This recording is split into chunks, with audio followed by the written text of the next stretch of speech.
እንግዳ ገጥሟታል ጋይስ። በዓለም ዋንጫውን የማንሳት ከፍተኛ ግምት የተሰጣት ፈረንሳይ በዛሬው ዕለት በስፔን 2-0 ተሸንፏ ከዓለም ዋንጫው ፉክክር ውጪ መሆኗን እየተመለከትን እንገኛለን። ፈረንሳይ እንግዲህ ባልተጠበቀ ሁኔታ በዛሬው ዕለት ደካማ የተባለ ፐርፎርማንስን ያስመለከተች ሲሆን በተቃራኒው ደግሞ ስፔን ማለት ነው በመከላከሉ እንዲሁም ደግሞ በማጥቃቱ ረገድ የተሻለ እንቅስቃሴ ነበረ ስታሳይ የነበረው። ስፔንም ከ16 ዓመት በኋላ ለመጀመሪያ ጊዜ በዓለም ዋንጫው ፍጻሜ ላይ ማለት ነው መድረስ የቻለች ሀገር በመሆኑም በዛሬው ዕለት ማለት ነው ፈረንሳይን 2-0 አሸንፋ ወደ ፍጻሜው ተሻግራለች። በነገው ዕለት የሚካሄደውን እንግሊዝ ከአርጀንቲና አሸናፊ ጋር እንግዲህ ለፍጻሜ ተፋልማለች ተብሎ ይጠበቃል። የዛሬውን ጨዋታ እንዴት ተመለከታችሁት? እንግዲህ በፈረንሳይ በኩል ማለት ነው ያልተጠበቀ ሽንፈት ነው ብለን ልንጠራው እንችላለን። ፈረንሳይ በ2026 የዓለም ዋንጫ ማለት ነው ከፍተኛ ፉክክር በማድረግ የዋንጫ የማንሳት ከፍተኛ ግምት ተሰጥቷት ነበር። እንዲሁም ደግሞ በዓለም ዋንጫው ላይ ከፍተኛ ግብ አስቆጣሪ ማለት ነው ሁለተኛ ደረጃ ላይ የሚገኘው እንደ ኪሊያን ምባፔ፣ ኡስማን ዴምቤሌ ጨምሮ ትልልቅ እንዲሁም ደግሞ ድንቅ ብቃት ያላቸው ተጫዋቾችን ነበረ በዓለም ዋንጫው ላይ ይዛ የመጣችው። ነገር ግን በዛሬው ዕለት ባልተጠበቀ ሁኔታ የንን ጨዋታ ተሸንፋለች። እስኪ ከነገው ጨዋታ በኋላ ስፔን ከማን ጋር የመጨረሻ ፍጻሜ ጨዋታውን የምታደርግ ይመስላችኋል? በነገው ዕለት የሚደረገው የእንግሊዝ ከአርጀንቲና ጨዋታ ኮሜንት ላይ መገመት ትችላላችሁ። እንዲሁም ደግሞ በዛሬው ጨዋታ ያሳብካላችሁ ኮሜንት ላይ አጋሩኝ። በሌሎች መረጃዎች በድጋሚ መልሳለሁ። መልካም ምሽት ይሁንላችሁ። ባይ ባይ ፈረንሳይ፣ ባይ ባይ ኪሊያን ምባፔ። ታላቋ ፈረንሳይ ዛሬ ተንበረከከች። በስብስቦቿ ጥራት ሻምፒዮን ትሆናለች ተብላ የተጠበቀችው ፈረንሳይ በስፔን ተሸኝታለች። የዓለም እግር ኳስ አውሎ ንፋስ የሆነው ኪሊያን ምባፔ እጅግ አስፈሪው ኡስማን ደምበሌና እንዲሁም ደግሞ ያሁሉ የፈረንሳይ ኮከብ ስብስብ ዛሬ በስፔን ወጣቶች ፊት አንገታቸው ደፍተዋል። ስፔን ፈረንሳይን 2-0 በማንበርከክ የፍጻሜው ትኬት መቁረጧን በይፋ አረጋግጣለች። ስፔን ከ16 ዓመታት በኋላ በዓለም ዋንጫ ለፍጻሜ አልፈዋል። ጠንካራ የተከላካይ ክፍል እንዳላት ያሳየችው ስፔን በውድድሩ አንድ ጎል ብቻ ሊቆጠርባት ችሏል። ስፔን በፍጻሜው የአርጀንቲናና እንዲሁም ደግሞ እንግሊዝ አሸናፊ በኒው ጀርሲ የምትገጥም ይሆናል። ቆንጨናን ሲያዩ ዛፎች የሚሰግዱት ለዚህ እኮ ነው። ለምን መጥረቢያው ባለቱም የተሳለን ያራዳ ልጆች። ስፔንም የመሃል ሜዳው ከየትኛውም ጊዜ በላይ ውብና እጅግ በጣም ፈርጣም ሆኗል። ያራዳ ሮድሪና እዛ ጋር ደግሞ ፋቢያን ሩይዝ ዛሬ እጅግ በጣም አስደናቂ ነበሩ። የፈረንሳይን የፊት ለፊት መስመር በሰው አይደለም በሮቦት ሁሉ ቻይና አልሞክረውም ብላ አውጥታ የተናገረችውን አቆሙት እነዚህ ሰዎች ያራዳ ልጆች። አስበው እስቲ ዛጋ እንዴ እነ ዴምቤሌ እነ ኤምባፔ እነ ኦሊሴን ይዘህ ባርኮላን ጨማምረ ምንም አታመጡም። ሁሉ እንደውም አታገቡም ማለት እንደውም ምንም ሐሳብም አይኖራችሁም። ኧረ ስፔን አውሬ ነች ያራዳለች። አሁን አረጋግጠናል። የአንድ ክለብም ሆነ ብሔራዊ ቡድን መሃል ሜዳው አውሬው እሳተ ነበልባል ከሆነ ከባድ ነው። ነገ ለአርጀንቲና ከባድ ፈተና ያለ ሁለት ፈረሶችን ከፊት አስቀድማ የምገባው እንግሊዝ ቤሊንጋምና ራይስን ይዛ የሚጠግቡት የማይረግጡት በበሱ አታቆማቸው። የማይረግጡት ሜዳ የለም ሳር የለም ነው ምላቡሻ። እነዚህን አርጀንቲና አስባ መምጣት አለበት። እስካሎኒ ከባድ ስራ አለ ብዬ አስባለሁ። ያራዳ ልጆች ስፔን ግን አስጠጉት ነው እየመጣ ይጋደም አስጠጉት ተጋርጉት ነው። ለምባፔ አልመች ብሎታል ላሚን ያማል። ያራዳ ልጆች ተያሳባ ስቴት እናንተ ነው። ሼር ኮፕሊንክ ይደረግ። ይመቻችሁ። ቫሞስ እስፓኛ ቫሞስ ቫሞስ። በስመ አብ ዛሬ ከፈረንሳይ ብለው ከፈረንሳይ ለጋሲዮን ቲሙን ታውቁታላችሁ። ፈረንሳይ ለጋሲዮን የሰፈሩን ከእሱ ጋር ያጫወቱት ስፔንን። ይሄ የፊፋ ሴራ ነው። ኧረ በስመ አብ። ከዚህ በኋላ ማንም ይብላኝ ነው ዋንጫ ላይ እኔ ፐርሰናሊ ማለት ነው ኢንግላንድ ብትበላ ችግር የለብኝም ስለ እንግሊዝ ፕሪሚየር ሊግ እድሜ ልካችን አይተን አሁን እንግላንድ አትብላ ብሎ የሚቋጠር ሰው ሳይራሱ ይሄ የበሉበትን ምንድነው መስበር ነው ሳህን ስፔን ብትበላ በጣም ደስ ይለኛል። በጣም ማለት ነው። ከዛ ባለፈ ደግሞ ሌላኛው አርጀንቲና ነች። አርጀንቲና ምትበላ አይመስለኝም፣ ግን ባለፈን በጭራሽ በቃ ፍራንስን ታሸንፋለች ብዬ አይደለም ጨዋታውን የሚጀመርኩት። ሳምንቱ ሙሉ ሰውነቴ እንዲህ እየተንቀጠቀጠ ማለት ነው። እና አሁንም እንደዛው ነው። ትበላለች የሚል ግምት የለኝም። ባለፈን ትበላለች የሚል ግምት አልነበረኝም። ግን እንዳልኳችሁ ቅድም ከኢንግላንድ ጋር ለጦርነት ነው የሚገቡት ጋይስ። እግር ኳስ አይደለም፣ ታሪካዊ ጠላታቸውን ነው የሚገጥሙት። እና አንድ ያላቸው አቅም እንግሊዞችን ደምንባ ለማስለቀስ እግር ኳስ ሜዳ ነው። ያንን ጠንቅቀው ነው የሚያውቁት አርጀንቲናውያን።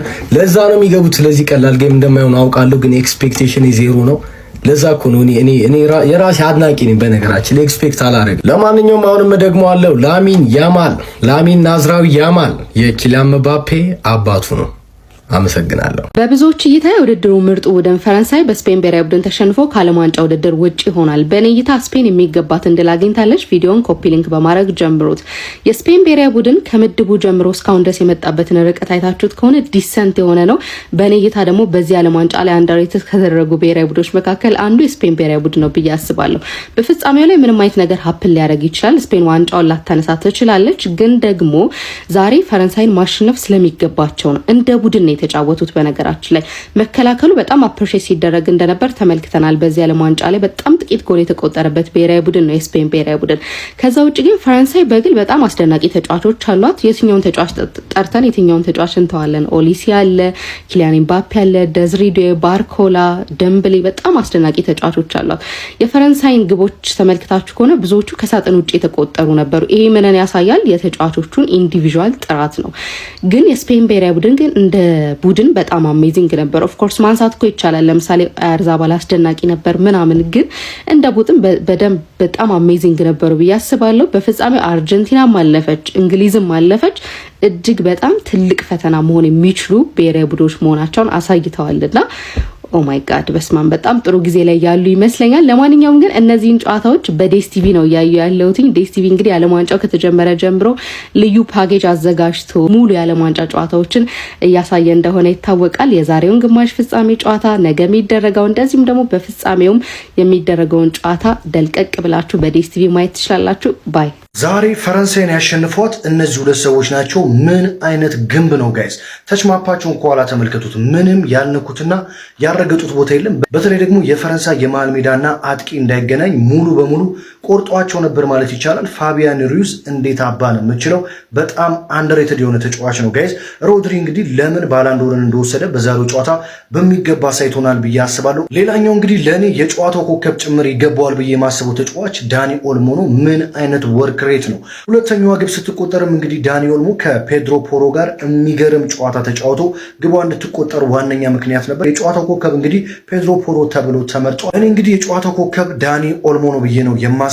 አሊያም ከሁለቱ ከሮድሪ እና ከፋቢያን ሩይዝ አንዳቸው መሆን አለባቸው ብዬ ነው። የእናንተ የጨዋታው ኮከብ ማን ነው? ኮመንት ላይ ያስቀምጡልኝ። ይመቻችሁ። የማትገመቱን ማለት እዚህ ጋር እኮ ነው ያራዳ ልጆች ለፍጻሜ ሲጠብቁ ግማሽ ፍጻሜ ላይ ስንጥቅ ብለ ልፍ ማለት ነው።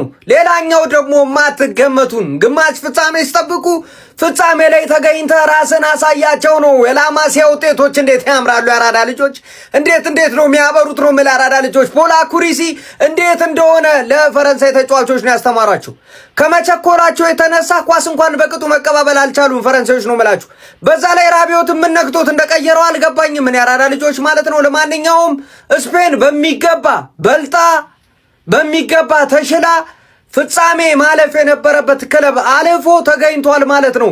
አሁን ነገ የእንግሊዝና የአርጀንቲናን አሸናፊ በጉጉት የምጠብቅ ይሆናል ማለት ነው። ስፔን ያራዳ ልጆች ለዋዛ ፈዛዛ ምቀመስ አይነት ቡድን አይደለም ማለት ስፔን አፈውጥታ የተናገረችው ሀሳብ አስተያየት እናንተ ነው። እንዴት አያችሁ? ሼር ኮፕሊንክ የተደረገ ይገባ ይመቻችሁ። አንድ ጨዋታ ጠብቆ ኪላን ለመሳቅ ይሞክራል። ፒፕሉ ግን አር ዩ ኦኬ አር ዩ ስቱፒድ የምራችሁ ነው እንዴ? በ21 ጨዋታ እኮ ያጎል እኮ አለ ልጅ። he's probably the greatest ever world cup player as well no ገና ሁለት ዓለም ዋንጫ አለ ከዚህ በኋላ እሱ አትሊስት ነው እሱ እንዴ። የምራችሁ ነው ኪላን ለመሳቅ የሞከራችሁ ነው ደው ሳም ፒፕል እኮ ጌም ሳይ የሚመጣ ሰው ከሄደው አስቸጋሪነት። አሁን ብሌም ራሱ ለማድረግ ከፈለ ኪላን ነው ፕሌም የሚደረገው እንደው ዛሬ